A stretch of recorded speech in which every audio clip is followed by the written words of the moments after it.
ಅಪಹಾಸ್ಯದ post Vinay Somanna ಬಂಧನ. ಮನನೊಂದು ನೇಣಿಗೆ ಶರಣಾದ BJP ಕಾರ್ಯಕರ್ತ.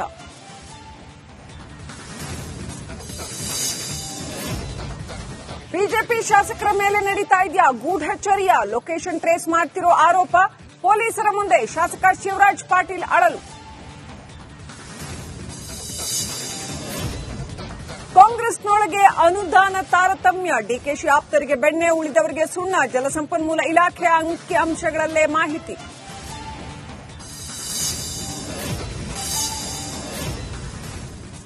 ಇಂದಿನಿಂದ ಐತಿಹಾಸಿಕ ಬೆಂಗಳೂರು ಕರಗಕ್ಕೆ ಚಾಲನೆ. 10 ದಿನ ಧಾರ್ಮಿಕ ಕಾರ್ಯಕ್ರಮ. ಏಪ್ರಿಲ್ 12ರಂದು ಕರಗ ಶಕ್ತಿಯೋತ್ಸವ.